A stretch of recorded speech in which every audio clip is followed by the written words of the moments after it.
البالغين. اليوم ألقت رجال الأمن والشرطة في استاد الملك فهد الدولي على شخص وهو مخمور ويحمل زجاجة كحول ويحمل معه مبلغ كبير من المال يتجاوز 16,000 ريال، إضافة إلى أنه يعني لم نستطع نتأكد. الضبطية تقول أن الرجل معه 4 زجاجات خمر في استاد الملك فهد الدولي، لكن المراسل يقول أن في 4، بعدين فوجئنا أن اللي ممسوكة معاه واحدة، ما ندري يعني شو نفسرها. لكن عموما ها هو الشخص، طبعا مش الشخص اللي لابس ازرق، هذا مراسلنا اللي في السيارة، هذا بندر العيسى مراسل الجولة اللي كان موجود في استاد الملك فهد الدولي. أنا كنت أتساءل دائما رجال الأمن ليش يشددون في الاستاد؟ ليش هالتشديد؟ ليش هذا التعامل القاسي؟ أثري الجماعة يعني يقابلون بلاوي، يعني أثري الحقيقة نقول رجال الأمن يعطيكم العافية. ويبدو أنه هذا بعد اللي يسمح اللي ممكن تلتقطه كاميرات التلفزيون، يبدو أنهم يلاقون أشياء أخرى أيضا، يعني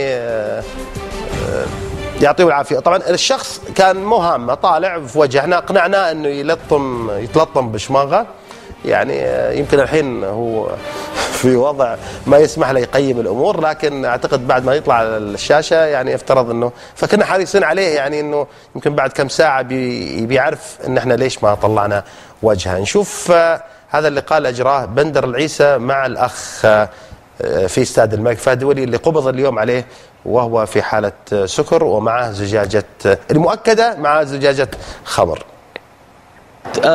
مباراة هلال ونصر ديربي، ونجالسين نشوفك ممسوك في قضية غير أخلاقية، 4 خمور و19,000 ريال جاي استاد الملك فهد. كيف 4 خمور؟ 4 خمور معه. ايش 4؟ 4 قزايز خمور. ربع. شلون ربع؟ ربع ما هو ب4. الشباب معترفين انها 4 دبابة. لأنه بنشوفها هي 4 دبابة. عموما هي بتطلع معانا في الكاميرا، بس إنه أنا أقصد وش الدافع اللي خلاك تسوي؟ دافع والله مستانس، يعني مستانس يعني مدين.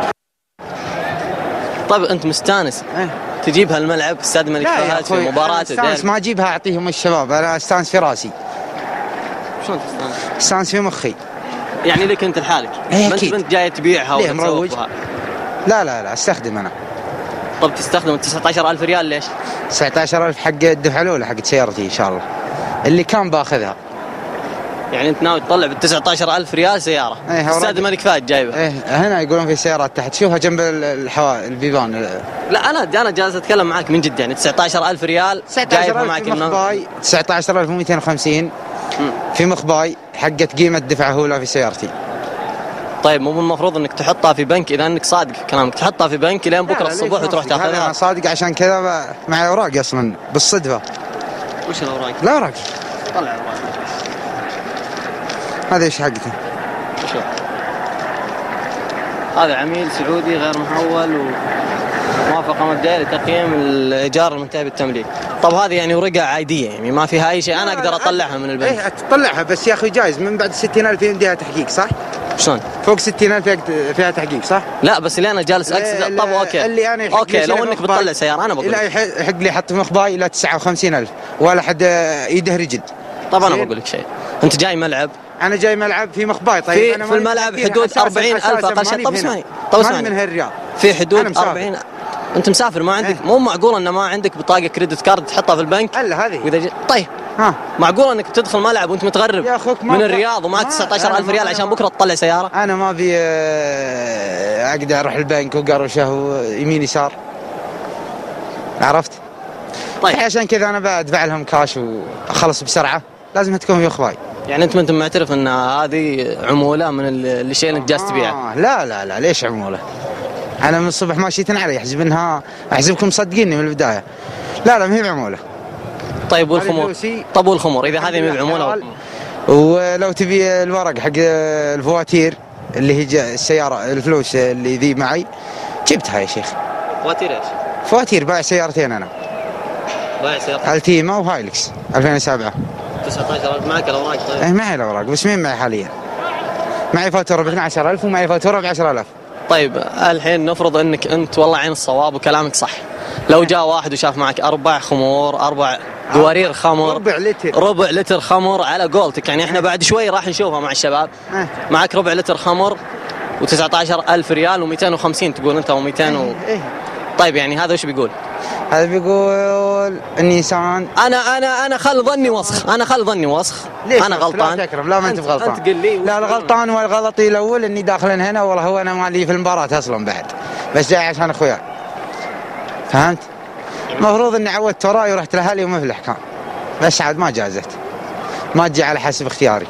طيب الحين وش ظنك ايش بيسوون فيك الشباب؟ ان شاء الله مفكوني ولا مهيب مبطيت ان شاء الله تنفرج.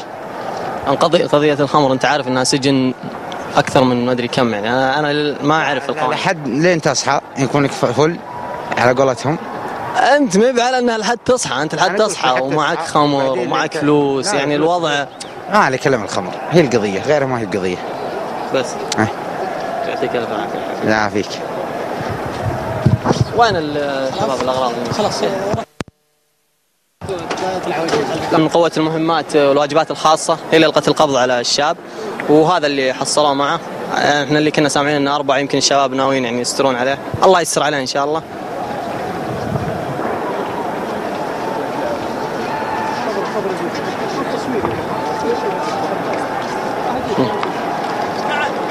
عشان ما تقولون انها مويه بس.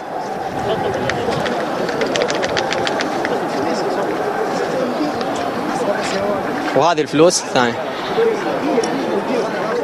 خلاص.